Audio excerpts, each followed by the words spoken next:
Buenas tardes o buenos días, según el momento en que cada quien vea este video. Les habla Alba Carocio, en mi calidad de investigadora del Centro Latinoamericano Rómulo Gallegos. En esta breve conversación, que intentaré sea lo más amena posible y tampoco tan larga, voy a comentar con ustedes y a presentar algunos de los avances de la investigación que vengo realizando en la institución sobre el pensamiento crítico latinoamericano. Un poco respondiendo a la tradición que justamente tiene el CELAR en cuanto al trabajo y la reflexión sobre el pensamiento latinoamericano, que justamente ha dado origen y ha sido centro, línea maestra de los trabajos en el Centro Latinoamericano Rómulo Gallegos. El pensamiento crítico en América Latina tiene una larga tradición. Desde los siglos XVIII y XIX, por lo menos, se conocen trabajos escritos, teorías, ideas, de una serie de intelectuales cuya obra intenta forjar, pensar y comprender las sociedades latinoamericanas, especialmente sus utopías y distopías, si las hay.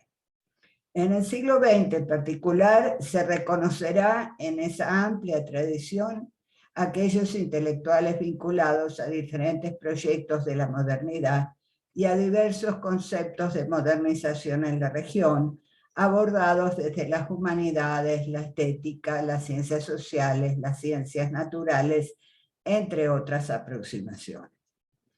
Pero bueno, tratemos de definir en especial qué se considera pensamiento crítico latinoamericano. Por ejemplo, para Leopoldo Sea, se caracteriza por ser un pensamiento y una actividad directriz y transformadora, y nunca un fin en sí misma, pues está implicado en un proyecto y se dirige a un proyecto de vida cultural y política. La conciencia latinoamericana a lo largo de la historia, decía Sea, ha estado en una constante búsqueda de su identidad. Y menciona Leopoldo Sea que tomar conciencia es conocer y comprender la historia para que de esta manera poder transformar el presente y comprender nuevos problemas y plantear soluciones. Ahora bien, no todo pensamiento que critica algo puede considerarse pensamiento crítico. La crítica reside en la adopción de una clave, de un punto de vista, que es el punto de vista de la emancipación humana. Para Franz Hinckelhammer, por ejemplo, el pensamiento crítico tiene como objetivo la emancipación como humanización completa.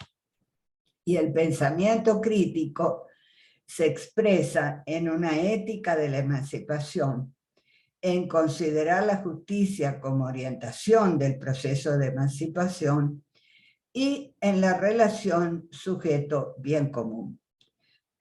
Pensar críticamente implica para Hinckelhammer poner en crisis las ideas establecidas, los sentidos comunes, las fronteras rígidas entre los saberes que son una astuta manera de disciplinamiento de la teoría.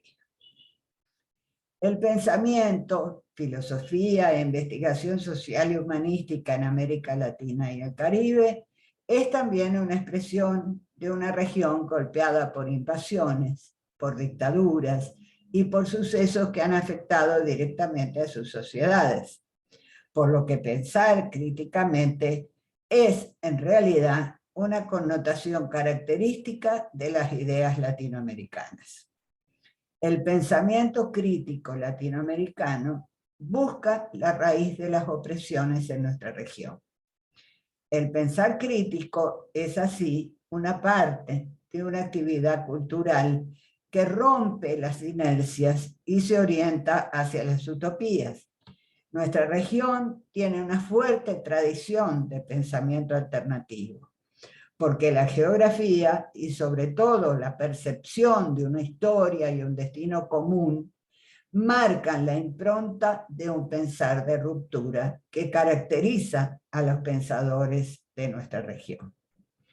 Podríamos mencionar 5 características del pensamiento crítico latinoamericano.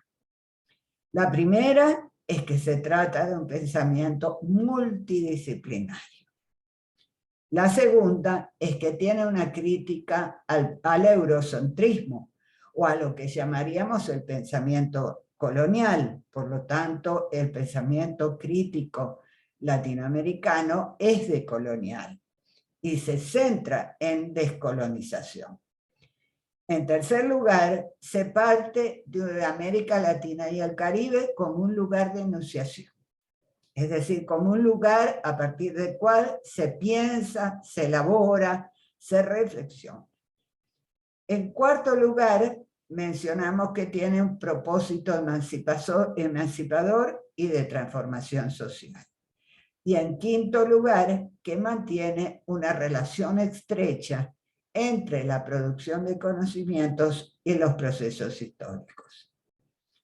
Se intenta pensar la realidad desde América como lugar de origen y no como una reinterpretación de pensamientos hegemónicos. Esto es muy importante. El pensamiento crítico latinoamericano pretende emanciparse, en primer lugar, de todo tipo de hegemonías en el campo de la reflexión.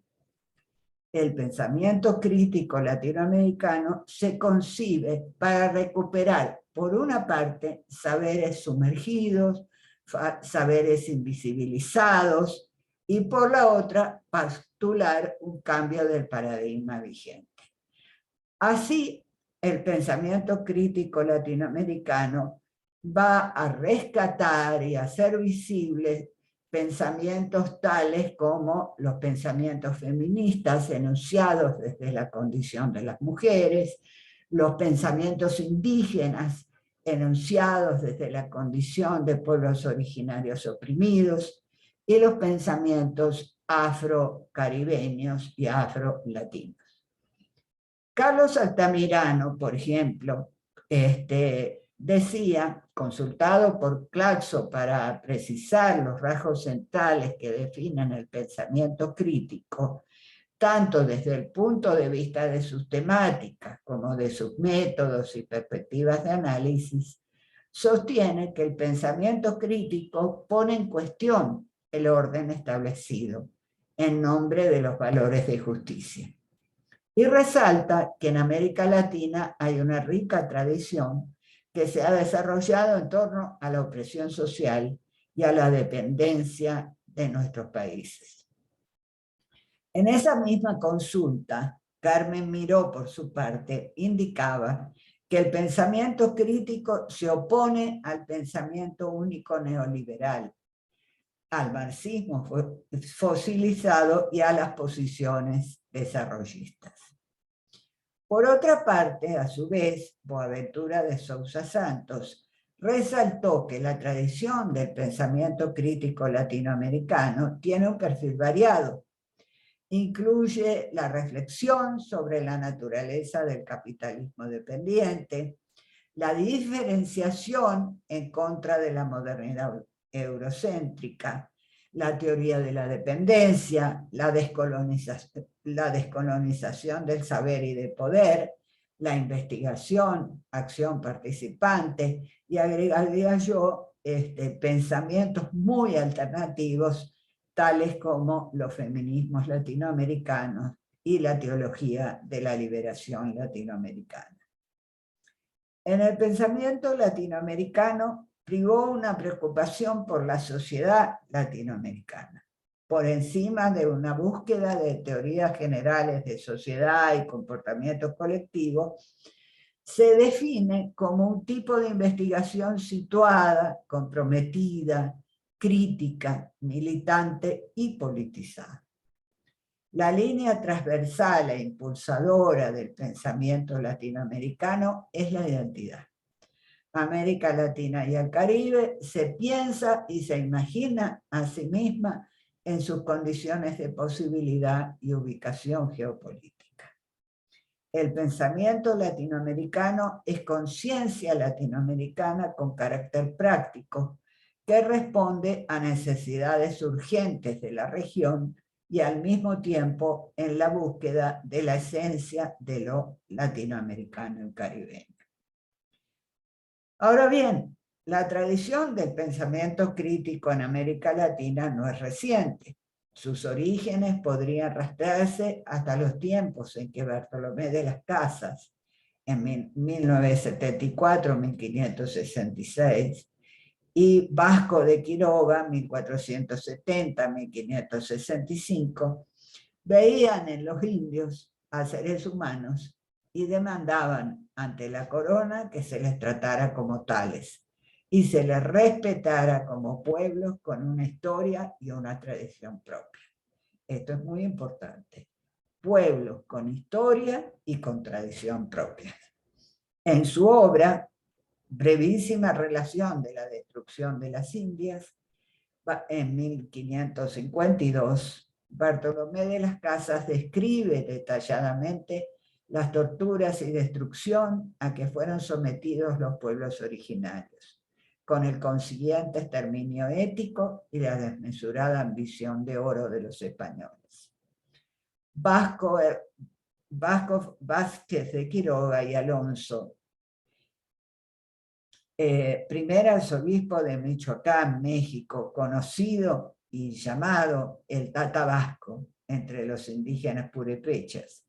En su obra La utopía en América, Información en Derecho y Reglas, Ordenanzas y Testamento, propone proyectos alternativos de organización social con resonancias de las comunidades primitivas apostólicas y con el anhelo de evangelizar a los indios. Se propuso crear, con los indios, entre comillas, un orden diferente, gobernado por la fe y la cultura, alejado de la corrupción y la codicia de los españoles. Organizó una serie de pueblos con tierras comunales para hospitales y escuelas, huertos familiares y 6 horas de trabajo diario.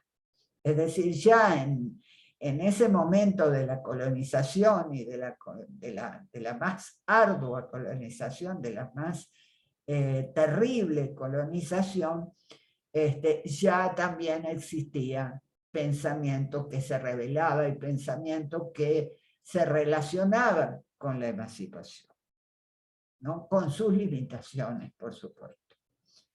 Innumerables sublevaciones indígenas y afroamericanas se produjeron en toda nuestra América antes del proceso independentista. Y al mismo tiempo fueron penetrando ideas ilustradas que cuestionaban el orden existente, en especial la monarquía, que se sentía como el vehículo más importante de la opresión en América Latina y el Caribe. Se proponían la educación como la vía fundamental para mejorar la vida social y alejarse del oscurantismo medieval. Por ejemplo, Eugenio de Santa Cruz y Espejo, 1747-1895 en Ecuador, Francisco José Caldas en la Nueva Granada, Félix Varela y José de la Luz Caballero en Cuba, Andrés Bello en Venezuela y Chile, contribuyeron a una fermentación ideológica que propiciaría a inicios del siglo XIX la emancipación política. Todo el movimiento independentista se fue gestando a través de ideas, reflexiones, pensamientos y a través de la conciencia de que era necesaria una emancipación y sobre todo despegarse, deslastrarse de las monarquías españolas. Rasgos comunes del pensamiento ilustrado latinoamericano y caribeño fueron la asimilación del racionalismo, la exaltación de la ciencia, la crítica social y la reforma política, y sobre todo la insistencia en la educación. Los independentistas pensaban el destino que querían para América. Buscaban separarse del pasado colonial y encontrar nuevas sendas para construir la nación. Leopoldo Sea, por ejemplo, llama a todo ese conjunto de emancipadores que en América Latina se trabajan a fines del siglo XVIII y principios del XIX, filósofos engagés, es decir, filósofos comprometidos, que lo mismo tomaban la pluma que la espada, que lo mismo escribían un libro sobre la sociedad que les había tocado en suerte y sus problemas, como un manifiesto llamando a la acción para realizar el cambio que esa sociedad necesitaba. En el pensamiento bolivariano y mirandino fue importante la búsqueda de una definición de lo americano por dos razones concretas.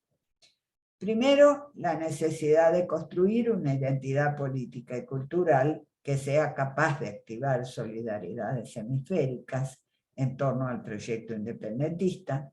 Y segundo, el desarrollo discursivo de esas identidades como un sustrato novedoso en lo material y simbólico para crear las condiciones socioculturales que propicien el nuevo orden republicano que impulsa el proyecto independentista.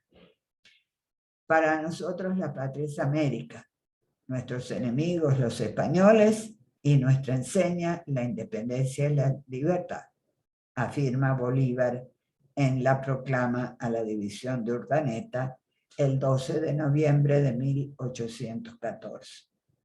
Simón Rodríguez, en su texto Sociedades Americanas de 1828, resume la perspectiva crítica del eurocentrismo. ¿Dónde iremos a buscar modelos?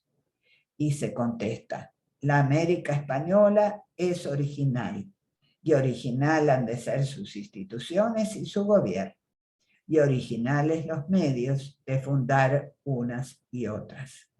O inventamos o erramos. Ahí una fuerte esencia del pensamiento crítico latinoamericano. A propósito de la justicia social y organización de las bases de las nuevas sociedades emancipadas, estuvo presente en las ideas y los escritos de nuestros próceres independentistas.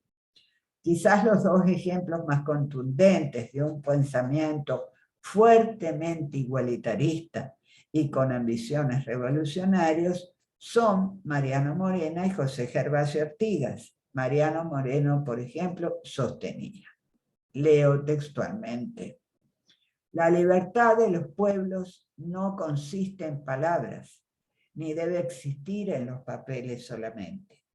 Cualquier déspota puede obligar a sus esclavos a que canten himnos a la libertad, y este cántico maquinal es muy compatible con las cadenas y opresión de los que lo entonan. Si deseamos que los pueblos sean libres, observemos religiosamente el sagrado dogma de la igualdad. Cierro la cita textual. Esta es una cita del decreto de supresión de honores de 1810, ¿no?, de Mariano Moreno. Mariano Moreno fue defensor de la libertad y el respeto hacia los indios, cuestionó la servidumbre indígena y su explotación. Como periodista se concentró en el objetivo de legitimar la revolución. Su pensamiento no predominó. Murió prematuramente.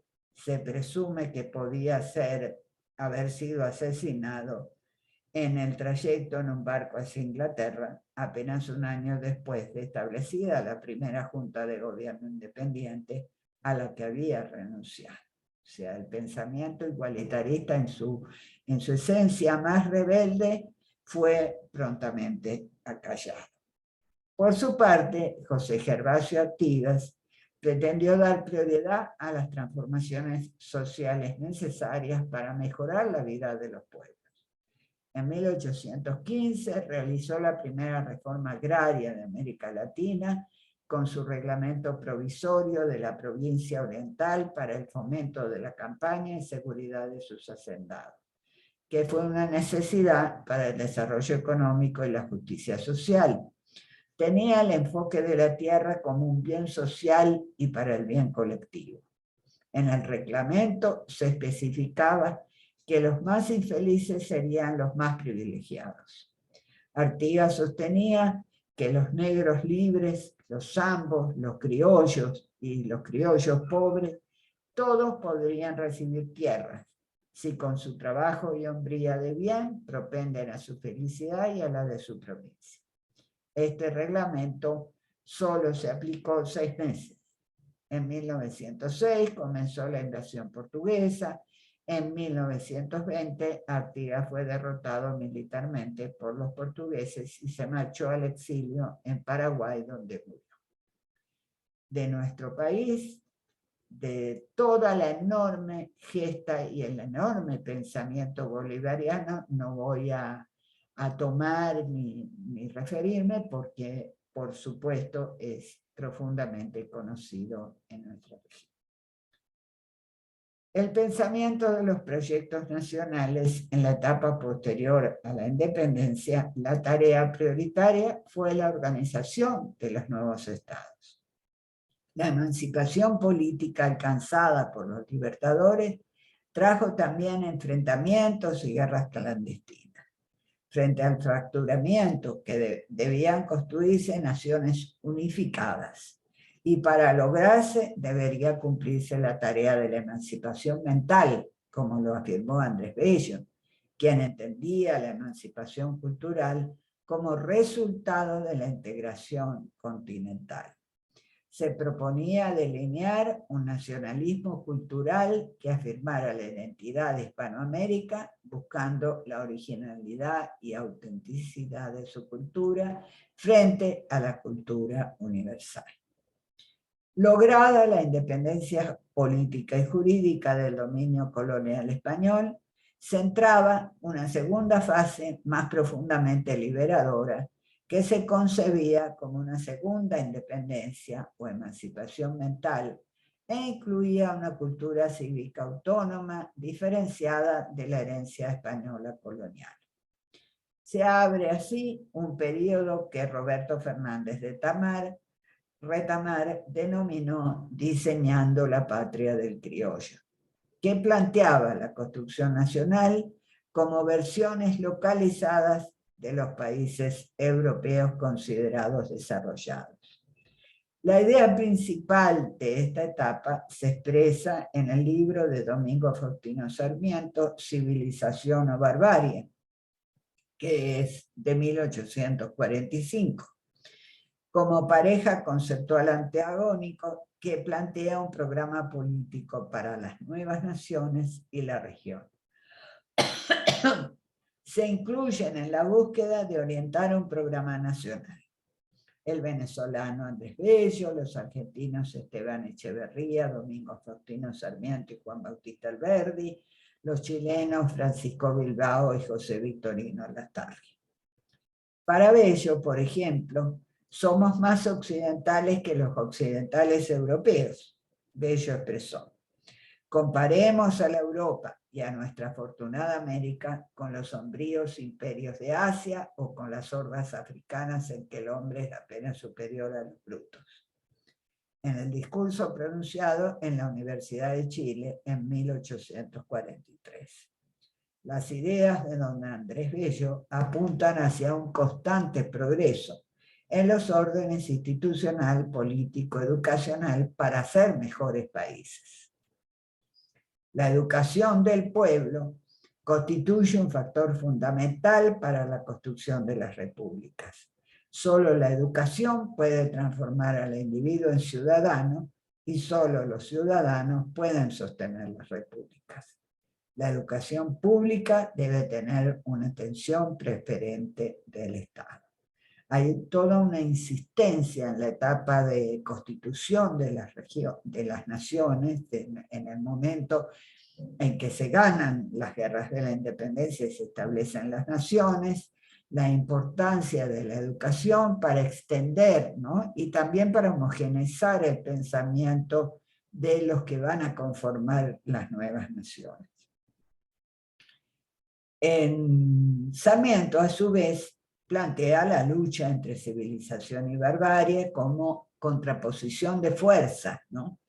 Una civilización de origen europeo y una bárbara, un pensamiento bárbaro, arbitrario, americano. Esta obra, que por supuesto en la cual hoy en día sobre la cual se hacen profundas críticas, tuvo un gran desarrollo en América Latina. Fue un texto fundacional de la ensayística latinoamericano y fue readaptado, ¿no es cierto? En sus centros se establecieron las bases del ideario oligárquico liberal que contrapone dos polos contrapuestos en la oposición básica civilización y barbarie, representado por ciudad y campo, orden y caos, luces y oscuridad, saber e ignorancia, libertad y represión. Más adelante, su pensamiento se hace aún más contundente y afirma que el mestizaje es causa del atraso de América, ¿no? Es decir, para Sarmiento, Sarmiento veía, ¿no? En Estados Unidos un ideal civilizatorio con una cultura moderna que debía ser imitada por nuestra América. Sin embargo, ese pensamiento, que tuvo mucha influencia, lamentablemente, a lo largo y ancho de toda nuestra región, no es el único que se da en esa época, ¿no es cierto? Estamos hablando de mediados y fines del siglo XIX. Esteban Echeverría, por ejemplo, escribe una obra llamada Dogma Socialista, donde se defiende la igualdad y la democracia como principios de la sociedad que deben difundirse a través de la educación. La revolución de la independencia busca la reforma, pero sostiene que esa tendencia de mejorar la sociedad se encuentra inhibida por la permanencia histórica del sentir hispánico. Y pensaba que la legislación española debía ser totalmente reemplazada por normas resultantes de la inteligencia y de la fuerza de la costumbre nacional. Decía Echeverría, los brazos de España no nos oprimen, pero sus tradiciones nos abruman. No todos los intelectuales de la época entonces pensaron de la misma manera. Por ejemplo, Francisco Bilbao, denuncia la utilización hipócrita de la palabra civilización para cubrir el crimen que significó el exterminio de los indígenas. Es un liberalismo de la igualdad que propugna la igualdad real de derechos, y esto lo hace intrínsecamente revolucionario. Bilbao se proponía dar forma a la razón emancipada, que es la verdadera civilización que debería desplegarse en América en torno a un gobierno de libertad e igualdad. Decía Bilbao, la libertad sin igualdad es privilegio, y la igualdad sin libertad es la nivelación de los esclavos. La mirada de Francisco Bilbao sobre los araucanos es precursora y original. Los considera como base de la construcción nacional. La creación de la nación debe ser del pueblo. Fue crítico de las ambiciones imperiales de Europa, Estados Unidos y Rusia. En La América en Peligro, libro publicado en 1863, Bilbao hizo frente a los diseños globales e imperiales y también a las élites locales cómplices de la promoción imperial. Leopoldo Sea destaca que los pensadores de la segunda mitad del siglo XIX se proponían civilizar América basados en el positivismo con su confianza en el poder de la razón y la educación. Se enfrentaron críticamente a una realidad turbulenta e ingobernable que consideraban heredada de la colonización española. El positivismo les servía de orientación en su ideal kantiano de orden y progreso. Los positivistas de la época fueron liberales, buscaban un orden que garantizara la libertad y en especial para el uso libre de la razón. En México fueron positivistas Gabino Barreda y Justo Sierra, en los gobiernos de Benito Juárez y Porfirio Díaz. En la Argentina, José Ingenieros y Juan B. Justo. En Perú, Manuel González Prada. En Bolivia, Alcides Argueda. En la República Dominicana, Eugenio María de Hostos. Todos ellos trabajaron en favor de la educación como el gran artífice de las repúblicas. En Brasil, el lema Orden y Progreso, recogido en los símbolos patrios, muestra hasta qué punto las ideas positivistas fueron base de la nueva organización republicana y plasmada en la Constitución. Pablo Guadarrama, por su parte, afirma lo siguiente: el positivismo fue asumido y cultivado en Latinoamérica de forma sui generis, como una filosofía optimista, llena de confianza en los seres humanos, en la capacidad creativa de su pensamiento, en la cultura, la educación, la ciencia, el progreso y el desarrollo industrial. El positivismo fue predominante en el pensamiento latinoamericano desde mediados del siglo XIX hasta las 2 primeras décadas del siglo XX.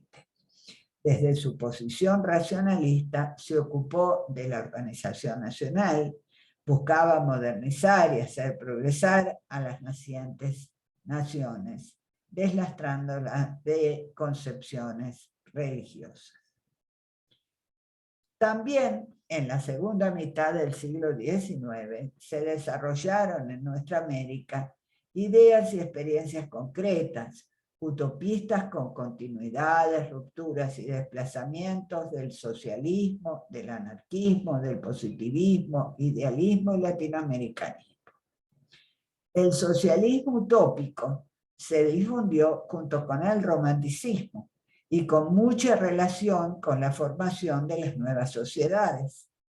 En vez de las utopías renacentistas, serán las utopías experimentales y científicas de los nuevos socialistas las que ocuparán el escenario americano durante el siglo XIX. A fines del siglo XIX se fundaron en América varias colonias comunitarias, principalmente constituidas por europeos pobres que veían en el nuevo continente posibilidades libertarias imposibles de lograr en Europa. La región era vista como tierra de utopías. Es decir, que cuando se constituyen, se conforman las nuevas naciones, hay también un conjunto de ideas y de líneas de pensamiento que van generando un volcán de acciones y un volcán de reflexiones, ¿cierto? La primera gran socialista utópica latinoamericana fue Flora Tristán, que en su libro Peregrinaciones de una paria reconoce la influencia que tuvo en su pensamiento su viaje al Perú, donde entró en contacto con una sociedad en revolución, que evalúa como una pobreza, como una promesa, pero en la que ve injusticias, intereses de clase acomodadas, opresión del pueblo. Es la autora de su tiempo que se ocupa desde la empatía y la emoción de los más míseros, esclavos, indios, sirvientes, soldados, vivanderas, pobres, negros libres, mestizos, marineros, labradores. De su experiencia en Perú destaca la libertad que las mujeres lograban con estrategias tales como las tapadas, y su encuentro con la mariscala convencida de que ningún movimiento revolucionario puede hacerse sin la participación de las mujeres. Por su parte, igualitaristas chilenos, así como románticos argentinos, conjugaron el socialismo utópico y el liberalismo con el anarquismo. Y sobre todo se impuso en la naciente clase obrera industrial, conformada por una mayoría inmigrante. José Ignacio Abreu de Lima participó en el ejército de Simón Bolívar y volvió a Brasil con el grado de general. Allí escribió su obra El socialismo, donde lo define como un designio de la providencia y una tendencia de todo el género humano para convertirse o formar una sola e inmensa familia. Experiencias concretas fueron en Brasil en 1844 la revolución de los farrapos, es decir, de los desarrapados, en Río Grande do Sul.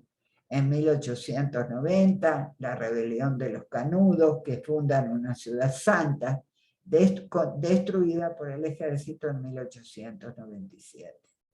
En 1877 se inician en México las sublevaciones campesinas de los planes de Barranca y Sierra Gorda de aspiraciones sociales y libertarias. El socialismo utópico se continúa e imbrica con el anarquismo latinoamericano. Anarquistas italianos estuvieron refugiados en Argentina y Brasil.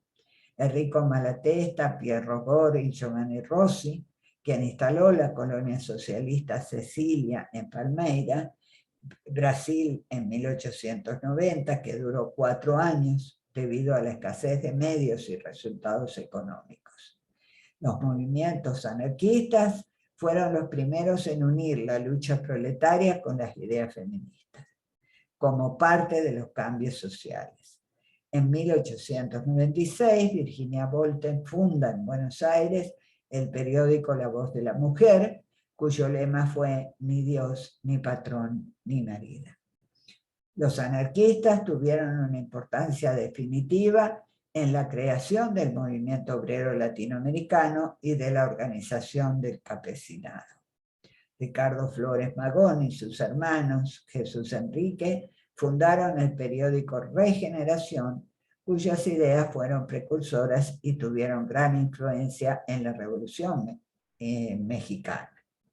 En todo caso, lo que más define las posiciones socialistas y anarquistas latinoamericanas de la época es su tono fuertemente ético, que se va a articular con el pensamiento identitario en la reivindicación de lo popular y en la aplicación del marxismo para entender la realidad nacional, en el énfasis en la justicia y en la denuncia de la penetración imperialista. El argentino José Ingenieros representa la transición al siglo XX y junto con Juan B. Justo fueron fundadores del Partido Socialista Argentino en 1895, donde se conjuga socialismo y positivismo.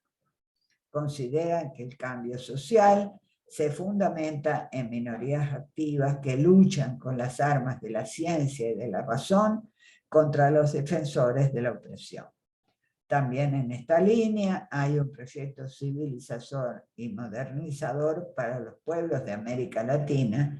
A fines del siglo XIX va apareciendo en las artes la necesidad de encontrar formas de expresión con un espíritu nuevo. Arturo Roy, por ejemplo, muestra que la caracterización de civilización y barbarie están presentes de manera constante y permanente en el pensamiento latinoamericano, se utilizan para rechazar el estadio cultural anterior, presentado como barbarie, frente a las nuevas formas más igualitarias y mejores que constituirían la civilización. Sin embargo, perviven formas culturales que se dan en relación directa e íntima con antagonismos sociales. Para muchos autores, el siglo XIX sentó las bases de una filosofía del latinoamericanismo, es decir, de un pensamiento descolonizador, crítico, cuestionador y alternativo, que luego se consolidó con la obra de intelectuales durante todo el siglo XX. hubo una voluntad, ¿no? Por ejemplo, para Leopoldo Sea, hubo una voluntad por revelar el ser americano, la identidad latinoamericana, de tipo plural e integradora, donde los referentes y las alteridades que se dan como elementos disgregativos son menos significativos que los que se articulan para afirmarla y reproducirla. Por lo tanto, hay una relación intrínseca entre unidad e identidad. La identidad representa el piso en el cual la unidad se materializa, no solo en lo cultural, sino también en lo político y en lo social. Así, digamos, culmina el siglo XIX y en el siglo XX va a comenzar una nueva etapa de reflexión sobre el ser y lo latinoamericano que trataremos en otra charla o conversación. Lo importante es que hay varias ideas importantes que estuvieron en pugna y estaban dando vueltas por toda nuestra América, que eran las ideas anarquistas, socialistas, positivistas, la educación como centro y columna vertebral de la constitución de las nuevas naciones, y una pugna entre quienes defendían y buscaban integrar, digamos, lo que venía, esa corriente que venía de los más oprimidos y de los pueblos latinoamericanos originarios, y quienes consideraban que esa línea debía erradicarse a través de una educación que permitiera a nuestras sociedades entrar en un desarrollo con la modernidad necesaria. De todas maneras, en el siglo XX, esas dos visiones de lo latinoamericano van a continuar gestando un conjunto de ideas y de reflexiones que dan lugar a pensamientos muy interesantes. De todas maneras, les insto a revisar todo lo que fueron esas líneas de socialismo utópico y anarquismos que cruzaron toda nuestra América y también fertilizaron movimientos y rebeliones durante el siglo XX. Muchísimas gracias y continuaremos estas reflexiones en una próxima charla. Muchas gracias.